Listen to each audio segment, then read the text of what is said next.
What's up, everybody? Welcome to THS Wrestling. We are talking Summerslam. I am fired up. I just ate an entire Red Baron pizza by myself in 15 minutes. I'm losing my mind. The big dog is back, and I'm ready to fucking go. Oh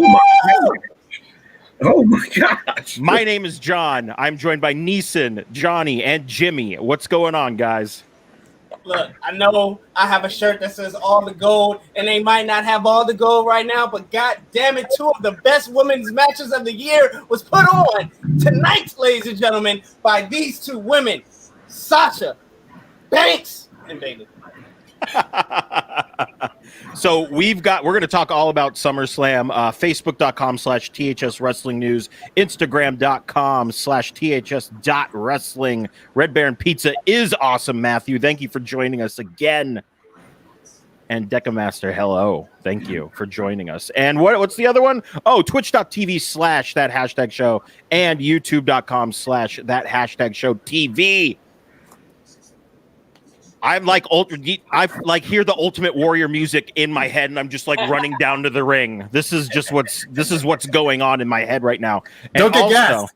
I'm going to try not to, but something that will help me not get gassed is if you go over to deathwishcoffee.com, put in the promo code hashtag show, you get 10% off. Guys, this coffee is no joke. Got to check it out. It is amazing. I mean, look at that logo. That's a great logo. So deathwishcoffee.com, promo code hashtag show. Guys, the hottest event of the summer oddly did not disappoint. I am confused. Yes, it was wild. We're going to talk all about it. I want the chat right now. We got a lot going on in the chat. Ian, what's going on, man? Everybody in the chat, I want to know 1 to 10 what you guys thought of SummerSlam. 1 being the lowest, 10 being the highest, and I guess I will pose that question to you, gentlemen. I get a 10. Self high five. Oh wow, 10. Damn. I'm gonna go with a 9. And that's only because I don't know, parts of the Thunderdome were distracting, but I digress. I'm going to go an 8 because while I enjoy a lot of stuff that happened tonight and a lot of matches were really good, I was mad disappointed that the Hurt Business was not on the main show, and I need to see the Hurt Business do what they do. But other than that, though, it was a good show. It was a good show. That was your fault. Watch the pre-show, okay? That was your fault. No. It was Renee Young's The last Hurt Business pre-show. is a main show event. The Hurt Business is a main show event. It was NBC Renee's last did not be pre-show. on the pre-show. It was Renee's last pre-show. How dare you? How dare you? How dare you? She left us. I mean, wouldn't you? I'm going to go with an 8.5. I think overall, I thoroughly enjoyed this. Yes, the Thunderdome was at times distracting. And that Fiend Braun match. Where was Alexa Bliss? Or is that just not a thing anymore? They were teasing that like all day. Did you see she tweeted out just her emoji going like, I don't know. Like, seems about right. But speaking of the Thunderdome, we haven't talked about it on this program yet. What do we think of the overall presentation of the Thunderdome? And also, Johnny, is that a Homestar Runner hat? Oh, no, close though. Steven Universe. Oh, okay. I thought it was. That was going to be very, very great. I know, right? I thought that's what it was. But what do we think of the overall presentation of the Thunderdome? We've had, I think, 2 shows with it. This is my first time watching the full on show with it, and I thought they did a pretty good job. I thought it was interesting. So I was actually a part of the initial sneak peek that happened on Thursday night when they had all the test matches and whatnot. And I thought it was a really cool concept watching it during the sneak peek. But when you watch it on SmackDown during those matches, it didn't really work out as well because, you just have people looking, at their computer as if they were watching TV normally. Now, I'm a big person on selling to the camera if you know the camera's on you, whether or not you're at a sitcom taping or, a game show thing, or in this case, WWE. You have a lot of people literally like, this is what they look like during SmackDown on the Thunderdome. Yeah. So during the sneak peek, I was selling to the camera. I didn't even know that what we were supposed to do, but I sold to the camera when I saw all the people being, shown on there. And I just assumed that's what everyone was supposed to do. Supposedly tonight they were giving instructions to the crowd, and it looked a lot better. Worlds better. You see people, with their thumbs up or thumbs down or clapping, whatever. And it was just interesting because on a personal note, I was part of the sneak peek on Thursday, and then on SmackDown and 205 Live on Friday, my image was used despite not being part of the Thunderdome that day. Oh, really? So if you actually watch specifically 205 Live, there's literally a frozen image of me going like this during the cruiserweight matches. And I first noticed it when Jeff Hardy was giving his little promo after he won the IC title, and I'm like, wait, I'm there, but I'm not on this right now. So who knows? That I'm sure what happened was that they recorded sneak peek stuff in order to use for SmackDown in case things went awry. But it looks like things were working tonight, and with the stage direction, looked worlds better. Got to check that. Did you sign a release agreement? Got to check that agreement. Yeah, okay. I'm sure it was part of it, but I'm not. I have no issues with it. No, I just thought it was interesting. It is very, very, very interesting. Neeson, what did you think of the Thunderdome? Oh man, look, WWE, when it comes to presentation, no one can do it better because why? They have the money to flex their muscle. And what they did was tonight, they figured out all the kinks from Thursday, Friday to Sunday. And I think to me, it ran flawless besides the retribution glitches that was going on throughout the night for everybody. But besides that, man, it was beautiful. And like those shots where they would normally do like a wide pan up to the top of the, you'll see up to the top of the arena. They were doing it, it was lower in the 200 section of the arena, and where the rows, and you saw the crowd, the people moving. You heard a little bit of the original piped in sound from the people because behind personally, when I tried to sign in, they told me, hey, we're going to use your audio, et cetera, today. And then something happened and I didn't get in, unfortunately. But man, it just felt good. And I thought this was the perfect way to actually use your money and your presentation because nobody does it better than WWE when it comes to live performances. That was like a concert. That was like you could tell they turned down the red hazer lights from Friday, from the Fiend to today, because I thought on Friday it was way too much. I'm like, okay, guys, this is way too many hazers, way too many lasers. But tonight was just enough, and it was perfect. And I really hope they keep this moving forward, even when fans do come back. Knock out that 300 section. Nobody needs that 300 section. You can knock it out, push everybody down, and have that top, have it a bunch of LEDs, have the dome part still. Because that shit looked amazing. Absolutely. Johnny, what'd you think? Low key, I was like really impressed. Like one, I love the way they used it mixed with people's interests. Like I love when Kevin Owens was coming down, and it was like everything was his like backboard and everything like that. Everything was just like Titantron screen. I was like, damn, this is legit. So one, I love that. Two, it felt like wrestling. Like with the audio being blasted in and the people there and everything like that. Like, again, it felt like wrestling because all of a sudden I heard the sound of everyone cheering and whatnot. They like brought me back. It was like, damn, It brought back a sense of normalcy and everything like that. 2, I thought they were giving directions, and then low-key kind of helped out because when the clapping got to go, it was nice to go screen see everybody clapping. And then one of my favorite things, which I'm not sure was directions or it was organic, was when the Street Profits came out. They started dropping cups from the sky, and then people started going to their kitchen. They had their cups on screen like later. I was like, yes, that's what I thought about. Let's go, everybody. And so, like, honestly, it was dope. I love it. I would might want to sign it myself and everything like that. And it was fire. But I'm gonna stop talking right now because Thomas Franco's coming for somebody. So go ahead, Nisa. We can wait. We gotta wait. We'll get there. But the red cups are amazing, by the way. Oh, side note on that, I think there was a missed opportunity for a plethora of fake snakes to be shot out when Randy Orton came out. Yes, I agree.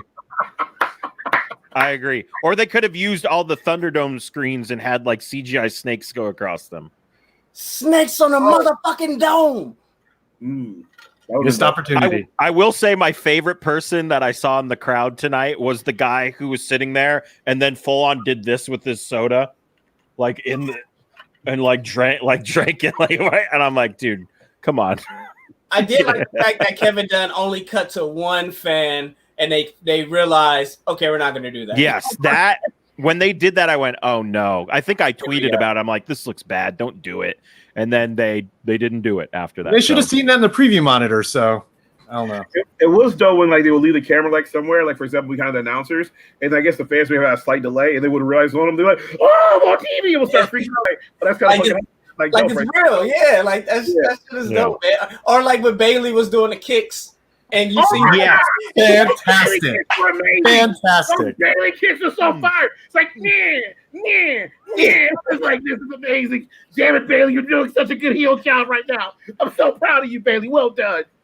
Side note, if you don't have the network, but you get into the Thunderdome, is this your way of getting the pay-per-view for free?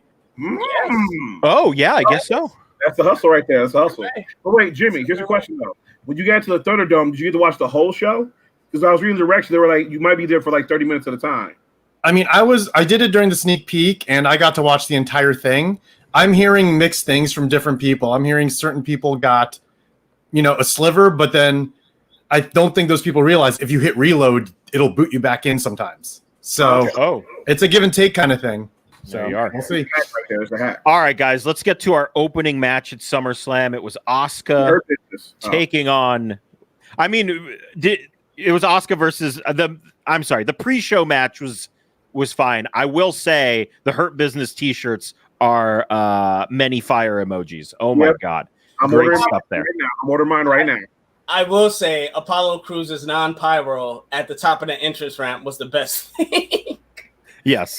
Do you see him just hold there and the camera came back and did a little wide and he just waited and then waited and then waited and then it was nothing. And then he got on top and did it too easy on the thing. It was just it was great. So we opened the main show with Asuka taking on Bayley for the WWE Women's SmackDown Championship. I said that backwards, but that's okay. I thought this was a fantastic opener, and man, is Asuka MVP of the night, guys? Holy moly. She had two fantastic matches. That DDT off the steps looked good. Not when they showed it in slow motion, though.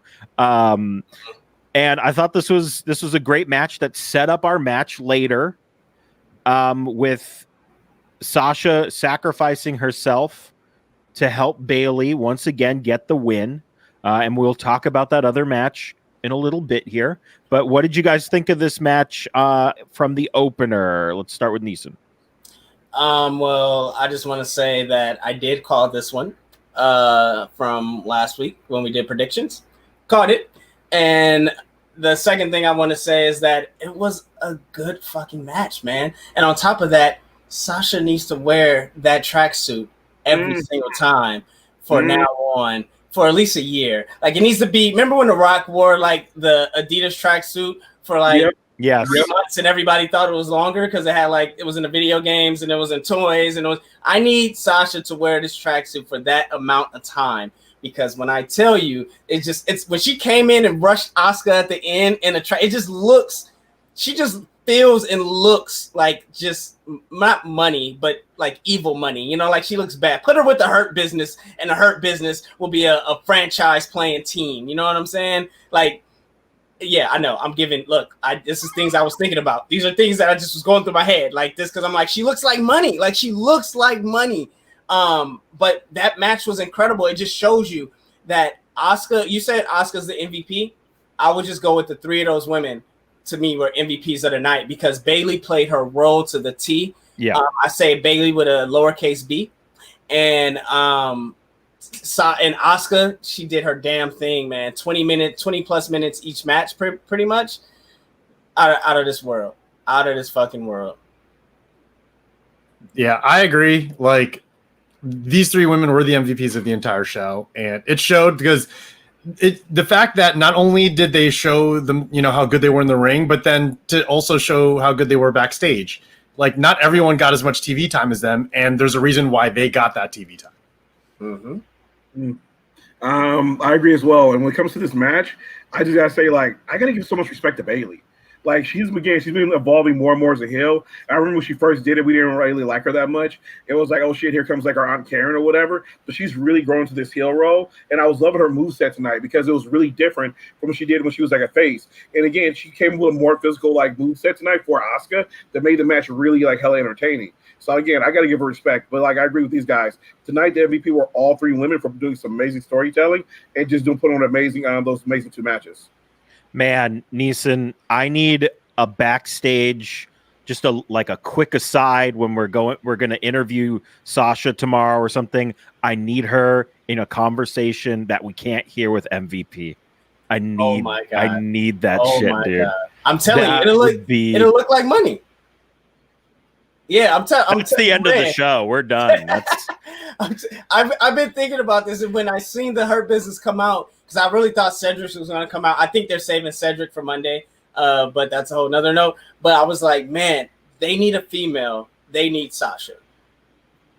Like, it's no other. They need a female, and they need Sasha. And Sasha could really it's not. Sasha wouldn't be an afterthought. She wouldn't be. I'm sorry. She wouldn't be a Shelton Benjamin. She wouldn't even be a Bobby Lashley. Like she'll be legitimately next to MVP, running the Hurt Business. Queen Bee. Yeah. Because she's the only person I Queen Banks. Queen Banks, baby. Yeah. Up next, we had the Raw Tag Team Championship match. The Street Profits defending against Andrade and Angel Garza. I took no notes because this match was so goddamn fast.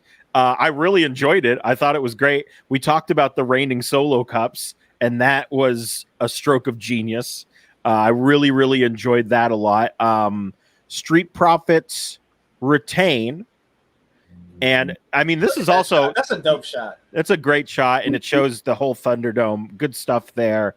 And we have a little more dissension in the ranks between Garza and Andrade, where Zelina, dressed as, funny enough, Sombra from Overwatch, which has a double meaning in this case. Absolutely. And Andrade went to go check on her, and he wasn't there for the tag, so Street Profits took advantage. What did we think of this match overall, Neeson? I thought it was a good match. I think I really wanted the Garza, and great. I'm with it. I'm for it. Zelina, she looked amazing. I seen that she changed her outfit from before, like the pre-interview, pre-match till her in the ring. So I knew she was going to take a bump, basically, because I was like, you're not taking a bump in those heels that she was wearing. So I knew something was going to happen. I thought Bianca was going to come out or something, but I think it was great. I think great for Bianca not coming out, keeping her standing on her own 2 feet. I thought it looked like Christmas with the Street Profits outfit on, and it was incredible. Red cups. A lot of green.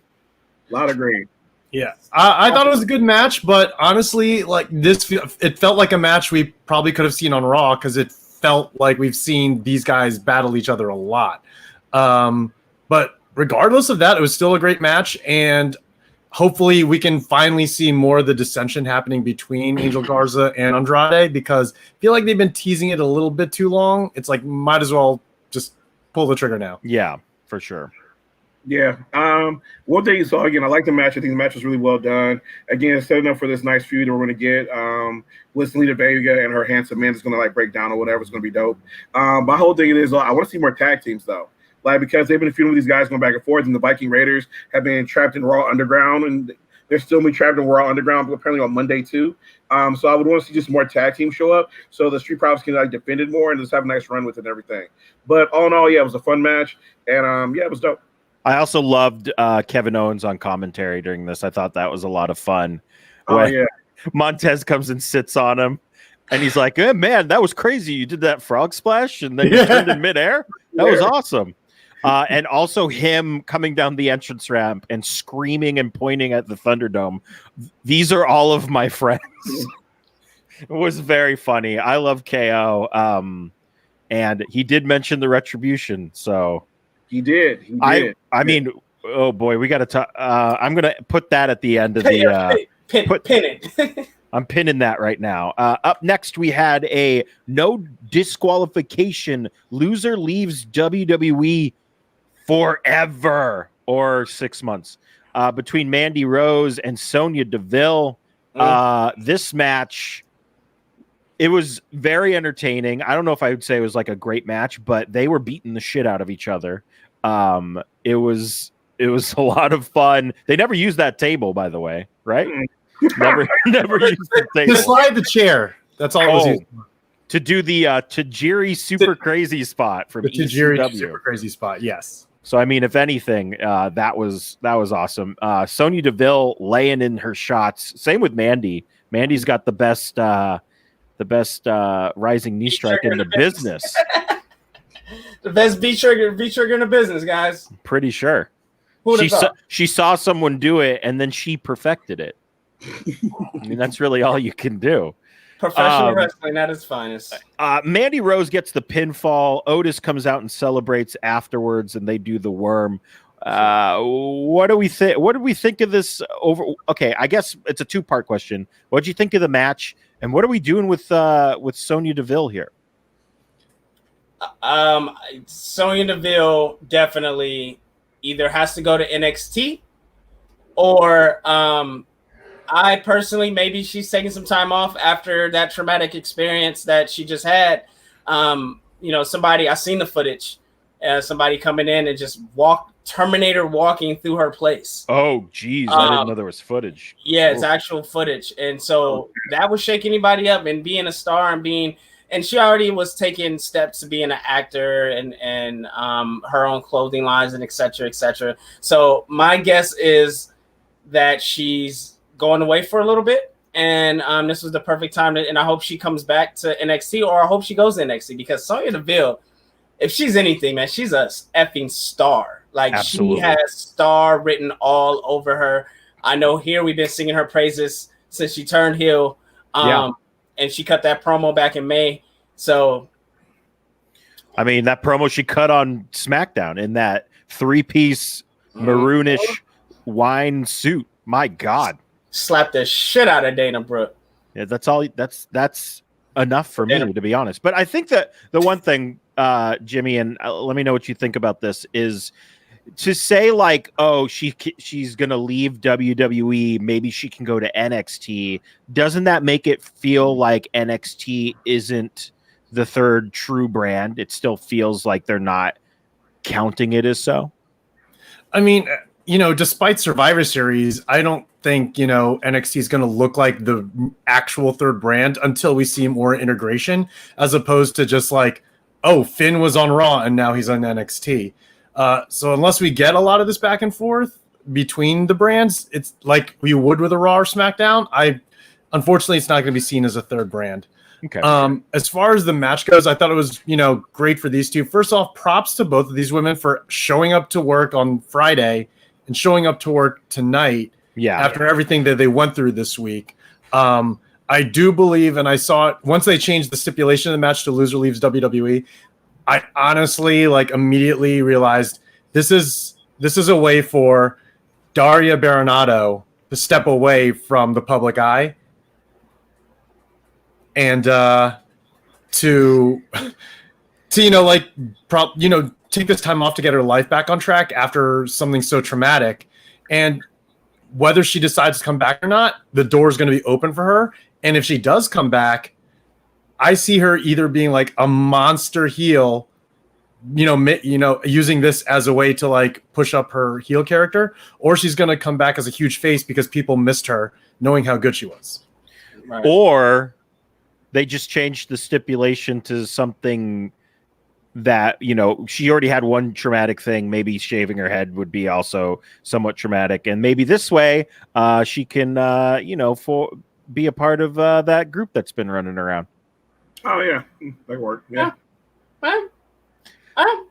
Johnny? Yeah, I like that.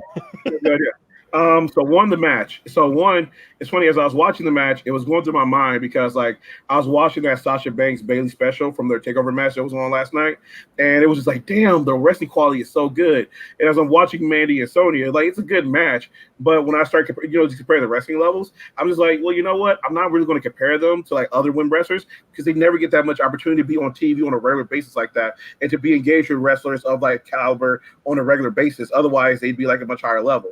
But again, I'm loving the fact they had this opportunity tonight, and it was a good fucking match. Like it told a story, it was physical, and again, they put it all out there as much as they could.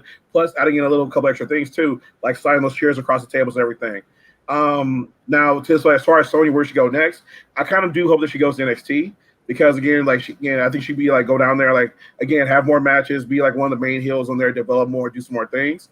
And then two, I just hope she comes back in general because I think she's like dope as hell. And then furthermore, she's one of the few LGBTQI characters and people who they are openly out as well. And they need that in the company because they need to kind of like fix like a lot of stuff they've done in the past and everything like that and bring more positive light to the LGBTQI community and everything like that. And she could be one of the people who's like pushing that forward because she's already been an advocate for the longest time and she herself is a member of that community. So having her back to help champion that and push it forward within the company would be an amazing thing. Before we move, let's answer this question. Who do you guys want to see step up against the Street Profits as the next challengers? And being the Raw Tag Team Champions at this moment, I'm having a really hard time thinking. Neeson. It's a Hurt Business. Oh, there you go. That was easy. Never mind. Yeah. I'm like, I can't think of it. Oh, wait, there they are. Oh my God. Lashley or MVP or any combination of those three? Lashley and Sheldon Benjamin. I want to see the tag team titles with MVP on the sticks. Let's make it happen. I think that's a great idea. Or Shelton and Cedric. Yep. Oh, let's make it happen. Yep. Do the turn. Yeah. Do the turn where Cedric comes out to help him and then they all just beat the shit out of him. Love it. That's great. That would be dope. Yeah. Holy crap. A Cedric Shelton tag team. That way you keep Lashley going for the singles title. So you had MVP going for the U.S. title. Now you switch it to Lashley. It's like, let me handle this MVP. Yeah. Then he goes after the U.S. title. Oh, I love it. I love it. I don't like MVP going for belts. I like MVP like being there as their manager and occasionally maybe like getting involved in a match or whatever, but he should be mainly there for the talking and to get the business deals done and to push them forward. Because Bobby needs a belt on him right now. That dude's too badass. See, the other thing that I'm wondering is when it is finally revealed who Retribution is, wouldn't the Hurt Business have a legitimate beef with them like right away? So I'm just wondering how that would pan out. Well, I think it's probably going to be, depending on how they played, it looks like right now they're going to like a WCW versus NWO type of thing. So we'll see. It just all depends on, the old school Saturday logo. The Saturday with the ring on the Saturday and spun. Do a little 605, baby. Yeah. But mutton chip. Speaking of 605, I know we need to move on to the next match, but Jimmy, thank you for being on the best 1 hour wrestling show today, which is 205 Live. 205, thank you. I appreciate your image being shown on there and supporting the best wrestling on the planet for 1 hour every Friday after SmackDown. Appreciate that, sir. Absolutely. All right, up next we had a street fight between Seth Rollins in his 1997 Halloween Havoc Yeah. tribute Oh man, gear. I popped for that, man. I was like, oh, that's a deep dive. Or he was dressed as Billy Zane's the Phantom. You decide. You know who designed that gear, right? Who? Sasha Banks' husband. He's the one who That's a Oh. Mikaze. That's a Mikaze. Oh. Continue. They both mentioned his name. They both mentioned his name. Guys, we don't mention that on here. So we had know this. Seth Rollins up against the debuting Dominic Mysterio. I thought this match was very good, maybe a little long, but that's just, personal preference. I thought Dominic did a really good job here. I thought his gear looked great too. Except for the hood. The hood kept Yeah. coming over. I was like, detachable hood next time. Yeah, Ray was like, you're not gonna go out there wearing no Pat McAfee shorts. But that was part of Pat's brand, so I'll give it to him. For the brand, for sure. I thought this match was a lot of fun, and the one thing that I come away with this match from is Dominic Mysterio is going to be very good. He kind of already is, and Seth Rollins should never, ever be a face again. I never want to see him coming out and being like, all right, Monday Night Raw, here we are. I don't need that anymore. We need this guy, one glove, doing what he has to do. William was impressed. I think a lot of us were. What did we think of the match? Man, the match, I think for his debut match in WWE, because we know he, wrestled outside of that, but in WWE, he on a big stage like SummerSlam, he definitely delivered. He didn't have problems emoting. It wasn't a thing of he wasn't connected. He was there. He was with Seth. And the one thing that I got from this, which Johnny spoke about this in our chat, this ain't over. And we're gonna see different variations of this. And I'm just hoping that this ends with Dominic joining Seth Rollins somehow, some way. That's I'd love that. This needs to end, because that boy has talent and he has skill, and him under Seth Rollins. Whew, Yeah, that's a good call. money. I love it. I agree. I mean, Dominic is, he's too much of a white meat baby face for people to take him seriously right now. But once he goes heel, man, the potential's through the roof. And I agree with you that the match was a bit long. It could have been shorter, but I get that they were trying to force into that family dynamic with Right. not only with Ray, but with Angie Mysterio. Yeah. But I thought his overall performance was great. Like I said, there's the potential for him can only go up from here. Also, I do want to mention I have this theory that Murphy's gear for this was inspired by Seth's heel SummerSlam gear from, I want to say, maybe 5 years ago when he wore the all white. Oh, so I mean, can see that. Yeah.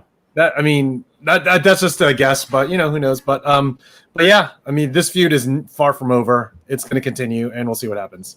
Yeah. For me, like I said, this is going to continue for a while. On the other side, no, we all know that wrestling is scripted and whatnot. But at the same time, what? But at the same time, I'm looking like, damn, the Mysterio family gets no respect. God damn. I'm sorry, if I was Ray's neighbor, I would be standing in the front line so let me get this straight. He whooped your ass? Did he whoop your son's ass? Gosh damn, man. Damn. So I'm hoping that this feud turns around at some point and they can start getting some redemption, because after him losing to Brock Lesnar, now Seth Rollins several times, this Mysterio name is starting to be tarnished. We got to start rebuilding this shit at some point. Now, on to the match itself. Props, John? I was just going to say, I also loved Dominic Mysterio paying tribute to another legend with the white Russian leg sweep through the table. Oh, what's up? Well done. And also, give props to Dominic. It was a great first match and everything like that. I love the tribute he did to his real dad, Eddie Guerrero, with the frog splash a couple times. Yes. That was awesome. That was amazing. He's his poppy. There it is. Exactly. And then, honestly, as the match was going on, I was just like, fuck, man. I'm looking forward to 5 years from now where we could say like Dominic versus like Sammy Guerrero, the Spanish God, and to see these two future like young talents like rise throughout each of their companies and like someday they match up and whatnot. And so that got me excited for the future. But yeah, all in all, it was a great first match, and I like Neeson's prediction of him joining like Seth Rollins to get mentored and get better within the company because that could be so dope. But again, as a first match, it was fucking awesome. It was dope. Just start rebuilding that Mysterio name because gosh damn, it's being tarnished like hell right now. Oh, also, and by the way, just shout out to Seth Rollins' gear again. Shout out to Sasha Banks' husband. He did a great job. That man's a genius. Props to him. All right, now that you've muted him, I will also say that power bomb that Dominic took was gnarly. I will say, and as we move on to Asuka taking on Sasha Banks for the WWE Raw Women's Championship, good night for power bombs. The turning point in that match, I was like, the match is over. Like, I don't care what the finish was supposed to be. Asuka's for sure concussed or more. That sunset bomb to the outside fucking was shit. Gnarly. And followed by that kick. Yeah. Oof. Sasha was like, I'm going out in style if I'm not going to have this belt. She won't be able to defend it if that's what's going to happen. I think this match was the better of the two. The closing minutes of it were amazing. All the reversals, everything was great. Unfortunately, I will say, also, that's kind of when you know the match was going to end, was when Bayley was trying to pump her up.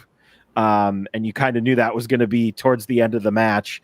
But I will say, man, what fantastic match, despite the outcome. But we're getting there. And I think Neeson has a couple of things to say, so I'll stop talking. Look, again, I caught this. I knew this was going to happen because in order to make this story really pan out the way they wanted to pan out, meaning Asuka's a flagship of the women's division on Raw.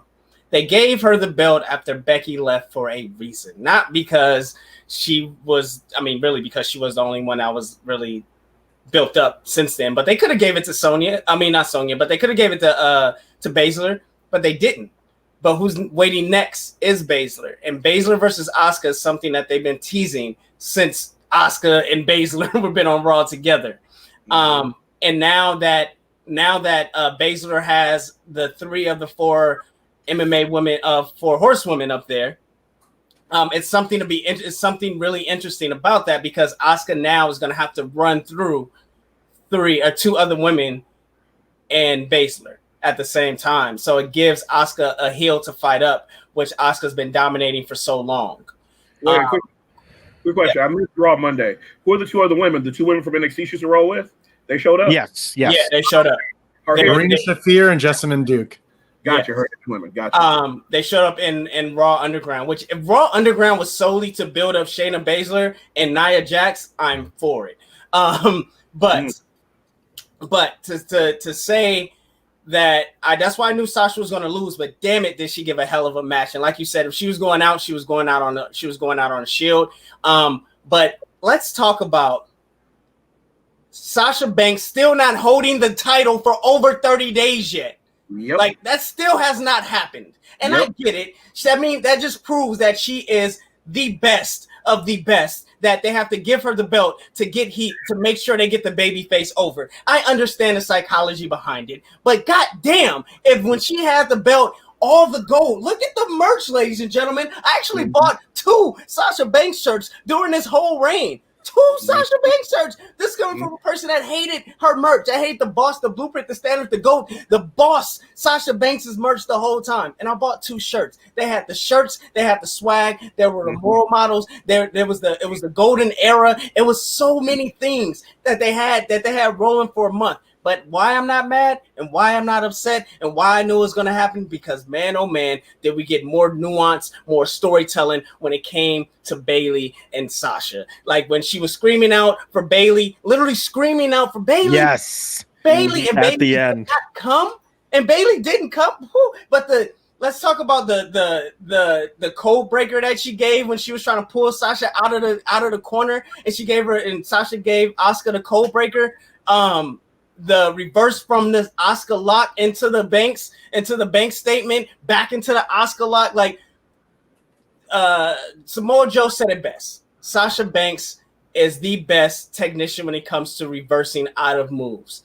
And I think she found her lane to stand out from all the other wrestlers on that roster, man to women, the top to bottom, that she's literally reversed out of everyone's finisher that she's gone to, and in a different way. She's shown and proved that she's able to do things in a different way psychologically that fits into not just to do the move, that fits into the actual match. So when we talk about who's the best right now, women, and I say that she is the Shawn Michaels of the women division, when I say she is the standard of the women's division, I'm not saying that out of hyperbole or to exaggerate. This match proved it. This match is the reason why we actually continually watching the pay-per-view. Yes, Donovan, the other Seth Rollins was cool. The tag match was cool, but we were waiting for this match, and it delivered, and it proved, and it showed. For Thomas, you talking about that Sasha Banks was defeated? Yes, she was defeated, but why she was defeated? Because she's the fucking best. So therefore, watch your mouth when you're speaking about the boss, the blueprint, the standard, Sasha Banks. Thomas is coming for you in the chat, and I mean, I guess it's easy to do that when you're behind a keyboard. It's easy. It's easy. It's easy. He just the tag. Look, they're going to turn around and lose the tag team championships on payback on Sunday. And I can't. If the reason why they're having 2 back-to-back pay-per-views in 1 week is for the sole factor of getting Sasha and Bayley over even more, hell, again, let's go. Let's go. This is why she's the boss, because she's a draw. Step Thomas, one. Can you even draw, Thomas? Can you draw? Well, I think he could probably draw. Oh, you mean like draw a crowd? I don't know. That's to be determined. Justin, what's up, man? In chat, laying it down. Step one. Look better. Step one, Sasha loses the Raw Women's title. Step two, Sasha and Bayley lose the women's tag team titles. Step 3, Bayley turns on Sasha or Sasha turns on Bayley. Whichever one happens, the split officially happens, and then the feud we've been waiting for about a year eventually happens. Plus, we've been waiting on this since 3 years. Yeah. I mean, if we're going from the very beginning, yes. And there's no coincidence that they debuted the WWE Untold story of TakeOver Brooklyn between Sasha and Bayley this weekend. Yep. Not only is it showing you the beginning of the culmination of their first feud, but it's also showing how great Sasha is, technically speaking, because of the reversals she did in that match. How many of those reversals did you see tonight that mirrored that match? Many. Yeah, absolutely. I don't want to repeat what a lot has been already been said, but I just want to say a couple things. Number one, to Nisa's point, shout out to Sasha for her moveset now, because I was praising Bayley for the same thing earlier. But I remember earlier on when Sasha first came in, she had a very physical moveset, and that was the way she tried to stand out and moved very fast and everything like that, but also just put her body at risk a lot, which is why she had like a lot of injuries like early on. She would have to miss a few weeks at a time. So props to her for changing her moveset to now this more technical wrestling thing, which is reversing out of people's moves, because it's keeping her healthy and keeping her around. 2, again, there's a whole thing about her title picture, the title right now lasting longer than 30 days. But it's also, fuck, man, can she please win at a pay-per-view? But also, who gives a fuck? Charlotte's been champion 8 million times, and she is a horrible wrestler. And you guys put her on this pedestal because her last name is Flair. She can barely do a moonsault. Get over it. It's so annoying. Like, oh, Sasha Banks. Oh, she'll be a mid-carder forever. She shouldn't be. It's because her last name isn't Flair. So Charlotte Flair is not a good professional wrestler. There you go. Why does she get all the opportunities? Hot take. It ain't a hot take if it's true. There you go. I meant also because there's a heat wave in LA right now, but you know. It's very hot here. We're in there in the Thunderdome, and we in a heat dome, baby. That's what I'm talking about. And that's John's point. That's part of. And don't come into the chat with the Botcha Banks things. Watch one Charlotte Flair match for 5 minutes and then come back to me. And all that, Charlotte Flair puts people at risk because when Kairi Sane got injured, Charlotte wasn't out there helping. She was damn near almost about to injure or worse. So Charlotte kind of fucks up too a lot of times, just saying. And then to John's point, when it came down to it, again, Sasha Banks is a draw. She be doing amazing things. She needs to get a title reign that lasts longer than 30 days. She needs to win at fucking pay-per-views. So again, if this is all story set up for her and Bayley, and she comes out here with the belt, and then she does a nice title run with that belt, running shit for a while, that'll be fucking dope. But we better get that payoff because again, she needs to get the props that she deserves. I dare talk trash. I dare talk trash. Everybody sits around and goes, "Oh, Roman Reigns, he's been shoved down our throats." Oh, what about Charlotte? That's all we get is Charlotte. As soon as she comes back, they're going to put the title on her the next day, and everything will be the same, and no one will care. And that's why people talk shit about WWE. This is why I'm excited. I don't have to say anything because everybody that's smart knows. Everybody that's smart fucking knows. Day. Hey, yes, baby. I am. This is. I just dance. Just dance. I told you I was fired up. You see Matthew's comment? All right.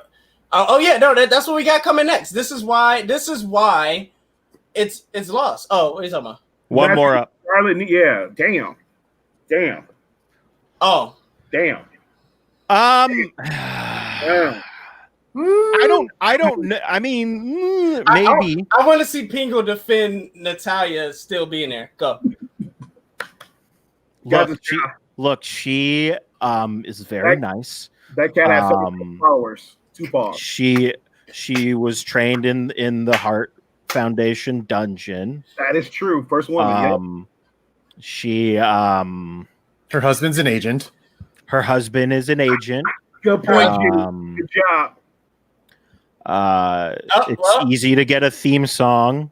That is the leader. Number one reason why you keep Natalya. That right there. Is she? She is. Even though she may not be on TV a lot, like she actually is. There's a reason why she's been with the company for so long. What is she leading? Okay. All right. Let's move on, shall we? Yeah, let's move on. Drew McIntyre versus Randy Orton was a match that I wasn't really sure how I was going to feel about it. And I will tell you, this match, in my opinion, was very good. I was never bored at all. This is how you do a WWE Championship match. Wait, for sure. It wasn't a slow plotting match that AEW wanted to license? Is that? I don't know. I don't. It didn't seem like it was. I mean, that's what the Young Bucks said. That's what the Young Bucks called Randy Orton. I mean, they're not right about everything. For the 50-year-old and up, that's what they said. Yep. But I continue. Yeah, Young Bucks. Yeah. I thought this was a very good match, and the finish I thought was perfect. I know at first in our chat we were like, "Is this the thing that we would never see it coming?" Is a roll up, or I'm sorry, not even a roll up, a backslide, which I thought is a great finish because yes, you don't see it coming. That wasn't the actual payoff, but I really enjoyed this match, and at the end of the day, McIntyre wins, and it doesn't hurt Randy Orton at all. Nope. And I think that's like the best part is because I think Randy Orton knows that at this point in his career, he can still be in main events and he doesn't need the title. Like he's just like, this won't hurt me at all. And I mean, in the promo that he cut where he's like, I've done so much shit I should have gotten fired for, and I haven't. I think there's a little truth to that because he's like, I've been here for so long. My legacy's built, whatever. Yep. So I enjoyed this match. I'm glad Drew won. I think it kind of legitimizes his title run a little bit more, beating Randy Orton. And they both bled, right? Not a lot, but both bled. Neeson, what'd you think of this title match? Man, this is what a title match is supposed to be. This is a main event. This is a classic main event WWE title match. This is from the pacing, from the hard hitting. When you used to see back in the Attitude Era, like you'll see hot mid cards, like the top of the beginning of the show, hot mid cards, but then once like it was Austin versus whoever, or Rock versus whoever, or Triple H versus whoever, that engine flipped. And you felt the difference. You felt it was a main event. Man, does Drew McIntyre have that? He has that motor. He knows how to flip it. He knows how to run a WWE main event 30-minute style match. And Randy Orton is a master at that. Like, and so with them, you get them two together, it's gonna be hard hitting. It's gonna look painful. I mean, Randy Orton loves getting busted open hard way. I think that's his that's kind of his thing. Yeah, okay. To feel alive, busted open the hard way. But man, I thought it was great. I honestly didn't like the backslide until I realized, like, oh yeah, Payback is on Sunday. We're gonna get this in some type of different way, and Randy Orton may win. But I do see that because if you have Randy Orton win, who doesn't want to see Keith Lee versus Randy Orton at a TLC? Jimmy? I'm still a firm believer in that Drew shouldn't drop the title until crowds are back in the arenas. I feel like because of his journey, it's owed to him in a way. Mm-hmm. Not saying that will happen. I'm just saying I hope it happens. But also, I am dubbing the finish of this match the Scottish slide from here on out. It just seems fitting. But yeah, both of you already said it. Like, I think this was a great WWE title match, and the right person won. And we'll see what happens with Payback. Possibly a last man standing match because Randy didn't like being pinned in that manner. So we'll see. Well, he's not good at last man standing matches, right? He just lost against a 47-year-old person. That's true. They'll come up with something. They'll figure it out. Good point. 2 out of 3 falls. Are we not there yet, you think? I think that's a blow-off match. That got to be a blow-off one. All right. Johnny, what do you think? For me, so the thing about this was that when I think about Randy Orton matches, I always go to that awesome promo that was cut in Seattle when it was John Cena and Randy Orton in the ring, and the crowd went fucking crazy cheering for like Daniel Bryan and everything like that. But John Cena kind of said it there. It's like, he was like, I want your best, Randy. I don't want you mailing it in or give me like one of your Randy matches, because when you want to bring it, you can bring it. And that's what that's like going into this, I knew it was going to happen. Like, I gave Randy Orton respect a couple years ago when he had that match with Brock Lesnar. That was actually a pretty good fucking Brock Lesnar match. And I was like, damn, Randy's got it in him when he wants to. And so I don't see, that's what I knew going tonight. I was like, no, Randy's vibing right now. He's literally like one of the hottest runs of his career, and he's feeling the vibe right now. So he wasn't going to show up and slack off tonight. He's going to show up like, yo, let's put you over. That's one of the real good fucking matches. That's exactly what they did. So again, the right person won, because I was worried about Drew losing now, and now I'm happy that he won because it kind of continues his title legacy, at least until Payback. We'll see what happens next week. But the right person won tonight. I give you all props. I liked what that all turned out. And when are we going to see Nate? That's one thing, like with the double title shots for one person. I mean, Naomi's back. I feel like she should have got a title shot. I don't think Asuka needed to face both. But I mean, both matches were still great, but it would be nice to get somebody else, in there. I would say it would be good for him to do something with Naomi, especially have that hashtag movement. That was about 3 weeks ago. Like, people keep bringing it up, like the announcing team saying like, oh, you won't get this because of hashtag movement. I'm like, but now, like, that hashtag movement that was behind Naomi was like real genuine. It was just a lot of people who are fans of her that want to see her succeed and see her get more shine. And since then, she's been on TV a bit more. But I think probably they will see Naomi involved like in the main storyline after we finish this Sasha Bailey going forward. Because Sasha Bailey needs to be the main stage right now, and probably run the gamut for maybe like 2 months or whatever. But I think after that, after the dust is settled, and maybe they're on different brands, like Sasha goes to Raw, Bailey's on SmackDown type deal, we'll see them get back involved with each other, see what happens. But Naomi, I can't remember who said it. One of you guys brought it up that Naomi's been talking about pitching stuff that she wants to do with Bianca Belair. And that could be too. Yes. Tag team. They want to do a tag team. Naomi, there's only one title. And Sasha Bailey storyline is the biggest female storyline that's going on in a company, and it holds so much weight, and it rightfully so. But I think you have somebody like a Naomi that does garner fan reaction and a fan love and get peak interest. You put her in a tag team match, you put her in a storyline, and you make it meaningful. And you move there. And low key, Neeson, I agree with you, but I will just add on to it. I think it's the biggest female storyline going on like all companies right now. Well, yeah, by their women's division, and we talk about what's happening around the world. They're doing justice by them. So shout out WWE stepping up right now.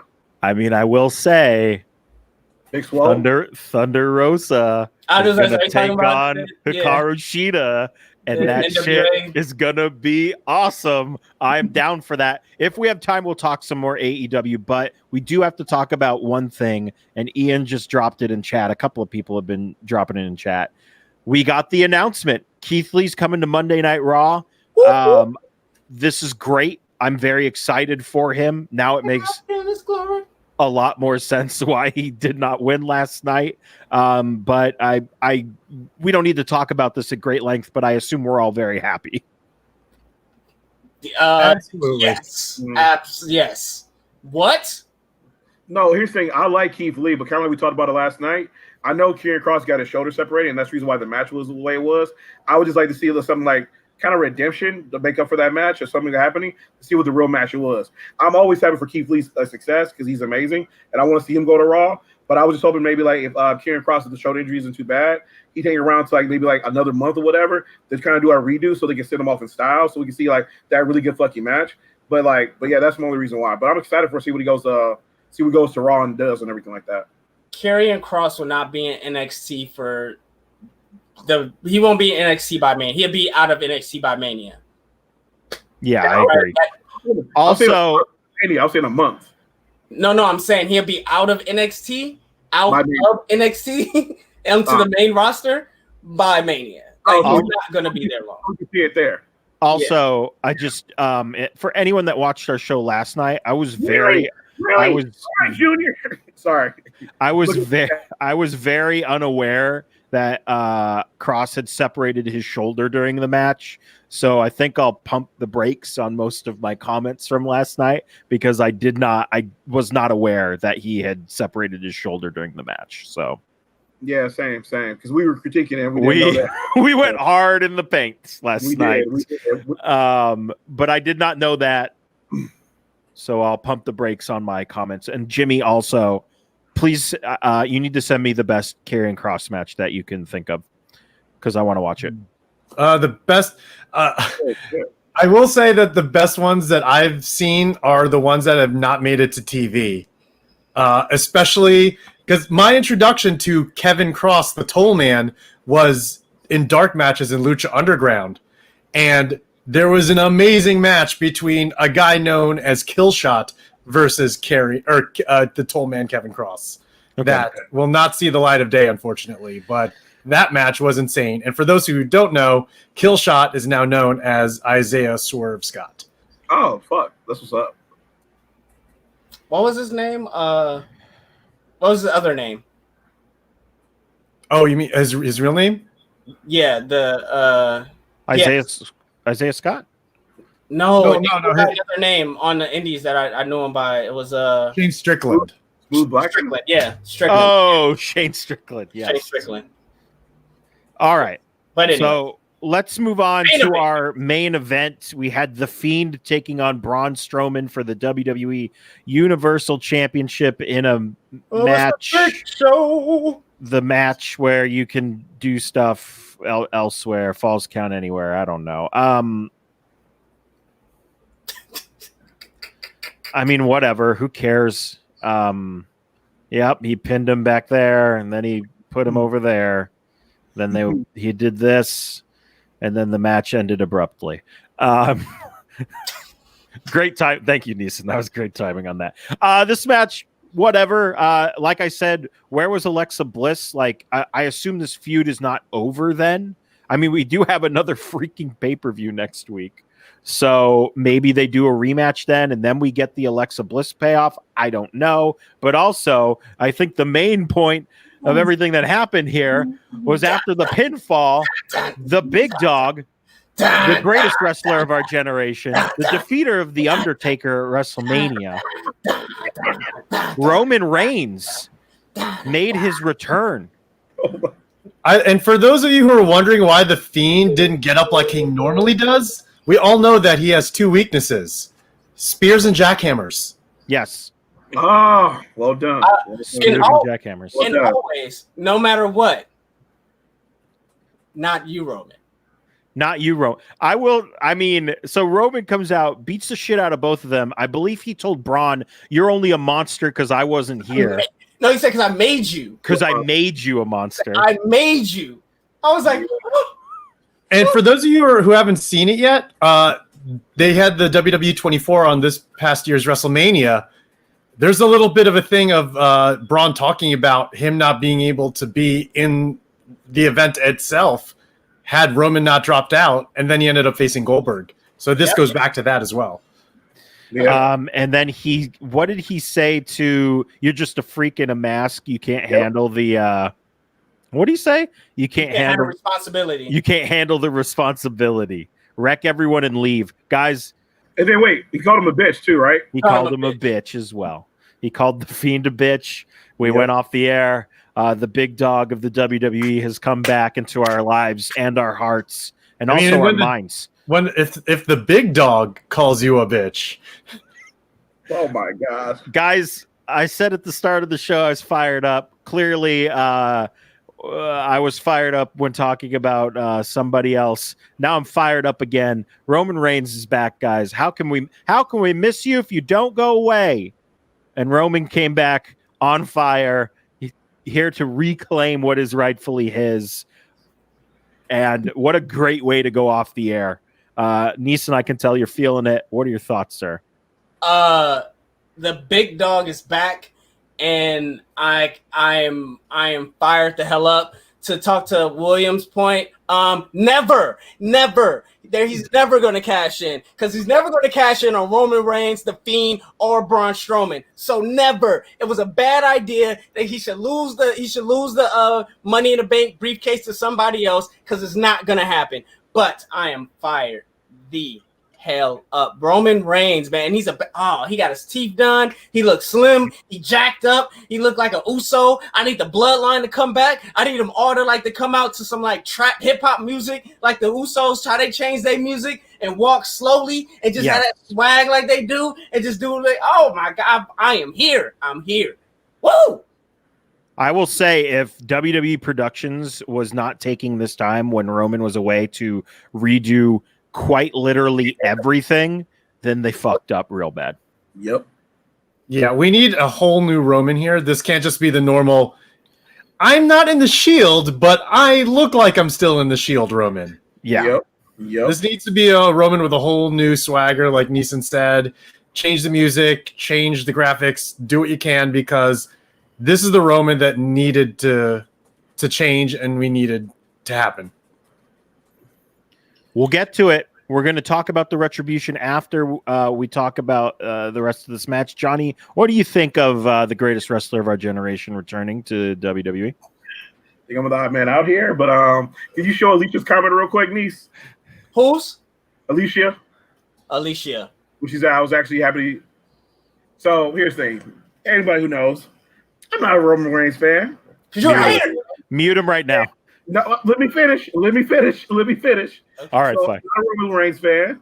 And so, I'm not like, yeah, he's all right. He's cool, whatever. And so when he came back tonight, everyone was going crazy. And I was like, man, Roman's back. It was whatever. But then he was like, I made you the monster. Huh. It's kind of dickish right there. Kind of confident, talking some shit. Okay. And he was like, you're just a freak in a mask. Oh, shit, that was really insulting. Okay. You ain't nothing but a bitch. Oh, okay, I'm on board now. Here we go. He's talking that shit. So here's the thing. That's not Roman Reigns. That's not Joe. That's the homie Rome right there. That's what I'm calling him from now on. That's the homie Rome. The homie Rome. His cousin Uso was like, nah, son, we better go listen to some hip-hop. We better listen to some Migos. We gonna come back. We gonna talk some shit. And we gonna walk it like we talking. We gonna stir fry. Let's get it. So Rome was in the house tonight. Big homie Rome, and I'm down to ride. Let's see what big homie Rome do. When he shows up on Friday, he better come correct. Stir fry. I'm crying. By the way, that was specifically said. I specifically mentioned that to Neeson before we went on the air, that people who were not happy about Roman may have found themselves really excited when he came back tonight. Mm-hmm. Which means he did something right. Big homie Rome. Yep, that's what we call him now. That's big homie Rome right there. I'm making it happen on the Twitter. That's for sure gonna happen right now. Shirts coming soon. The big homie Rome. Let's get some shirts. I'm with it. Let's go for it. That's the thing that we can actually push on here, other than other ideas that you got. It's just crazy. But all right, there it goes. So Roman Reigns versus Keith Lee, WrestleMania next year in LA. This is what I need. This is what I want. This is what the people need. This is what the people want. All right? So let's make it happen, ladies and gentlemen. Roman Reigns, Keith Lee. Keith Lee goes on to win the Royal Rumble. Roman Reigns has the title. He challenges Roman Reigns. And the fight begins, ladies and gentlemen. That is our summer feud through the summer, and I'm with it. This is what we need for our 2021 after this terrible and horrible. Absolutely. Matthew, stop trying to make the New Day turn happen. It's not going to happen. Okay, so one last thing before we get out of here. We're going to cut it off after this. We'll talk about AEW another time. Who do you guys think is in charge of Retribution? I randomly thought of someone. I will go with mine first. I think it's Sami Zayn. I think that would be a very interesting way to get him to come back. He's seeking retribution for having the Intercontinental title stripped away from him. And he could be leading. He could be a great talker for the rest of the group, depending on who's in it. I think it would be also a cool role reversal if he tries to get KO to join him. And KO goes, no, I'm not going to do that. And then we start, once again, we start the Sammy Kevin Owens feud. I think that's who's behind Retribution. What do you guys think? Do you think that's a good idea, or do you think it's somebody else? Well, first of all, so I'm going to go, and this is going to be kind of, a dark horse here, and I don't know the reasoning yet, but I believe, whether he's the leader or not, I believe The Miz is involved. So here's the thing. If you've been paying attention for the past couple of weeks, the last two times there was a Retribution, attack on SmackDown, The Miz shows up like really late. Most recently, this past Friday, the entire locker room comes out, and they made note to put the camera on The Miz, who comes out after everyone had been in the ring for a while already. The week before that, Retribution attacks at the beginning of the show with Big E and John Morrison. John Morrison is the Miz's tag team partner. How long did it take for The Miz to come out after Retribution attacked them? We know Kofi can't come out for Big E because he's injured, not there. But where was The Miz? Mm-hmm. Well, he did say he was on the phone with Maurice, and if anybody here has ever seen Up, Down, Down, we know that he don't question Maurice. He does what she say because she will come for his neck. So if you haven't seen that, go watch Up, Down, Down because Maurice run that house. But that's a good theory, Jimmy. I agree with you. I like it. So they had follow up where they were like, "Where were you, The Miz?" Oh, okay. Yep. I was not aware of that. But yeah, the leader of Retribution should be Kurgan. That is for sure. Because then we will finally know where he is at all times, leading a revolution with the Retribution. I low-key, if I had to pick, like, John, I love your theory about Sami Zayn. And to be honest with you, I'm not really sure who the leader might be, but the person who I definitely want to be involved is Leo Rush. Like, to your theory that you gave a couple weeks ago when we were talking in our chat and everything like that, it'd be dope if this is made up of those people who are laid off. So, in a way, as a company's doing better now, you bring those people back and they get jobs again to see them working. But then also, again, I've said it several times, so I'm not going to stop saying it. Leo Rush and Angel Garza put on some of the Match of the Year candidates, and they were fucking awesome. And again, I've been really disappointed what's happened to the Cruiserweight title since then, on like NXT Live and everything like that. But I would love for Leo Rush to somehow be involved with this because the dude's great in the ring. He's fucking great in the microphone. He's a star outside in real life, dropping mixtapes and doing other stuff. And I'd love to see that man still involved. So, yeah. All right. My theories. I said The Miz in the chat. You did.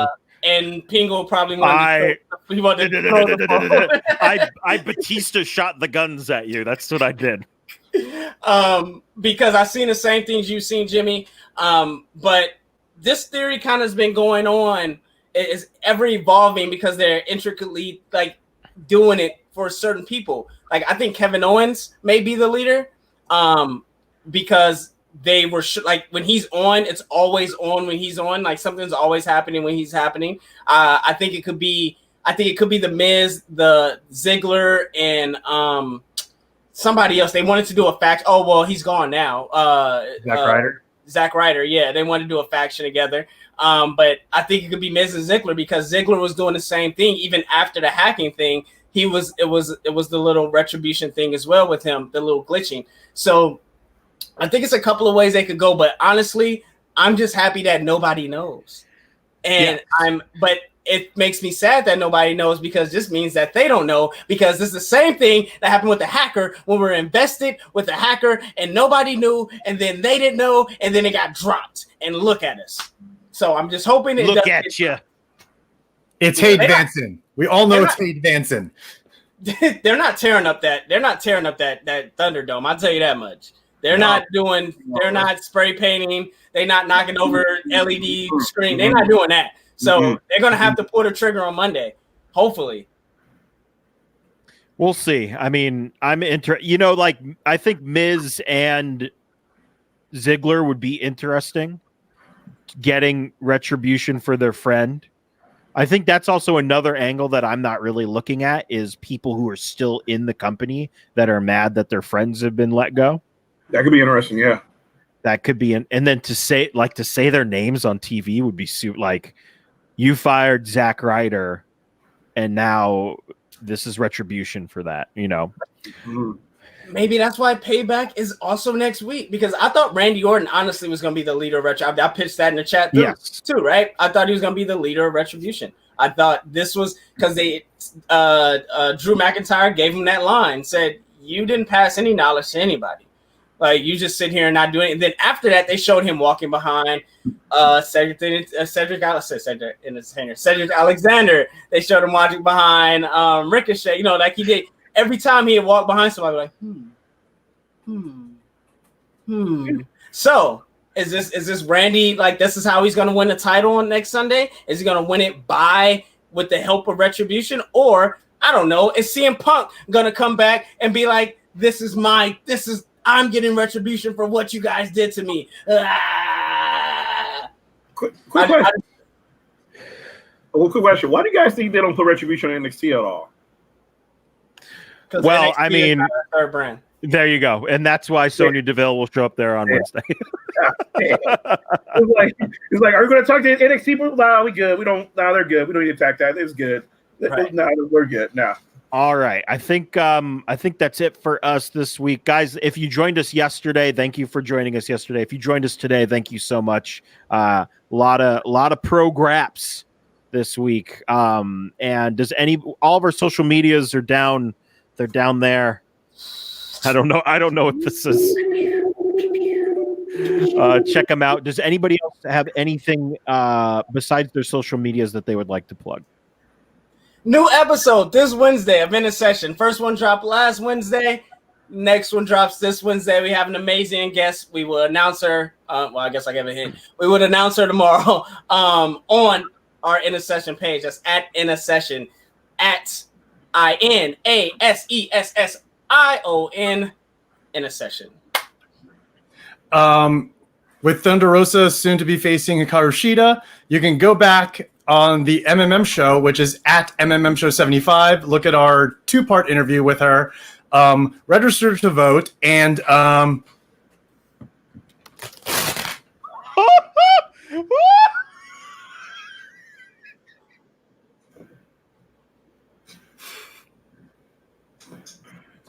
Yes. Damn.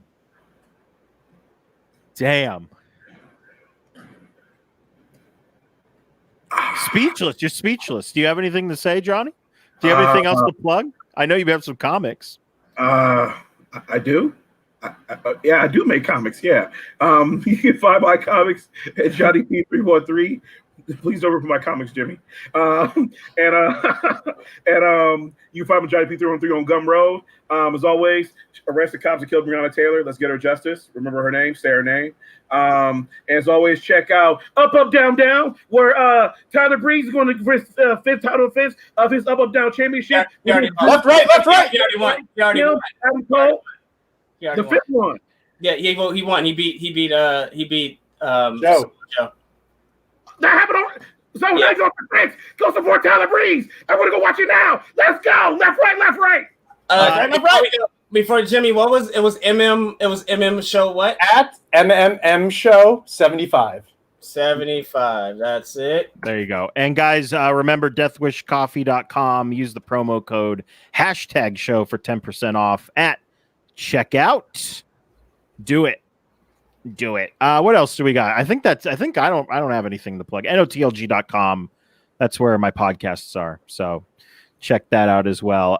We got facebook.com/THS Wrestling News, Instagram.com/THS.Wrestling, and shout out to Justin, the Wrestling Classic, who has been killing it on our Instagram, guys. You're going to want to go follow our Instagram, Instagram.com/THS.Wrestling for sure. He has been doing a lot of good work. We're happy to have him aboard.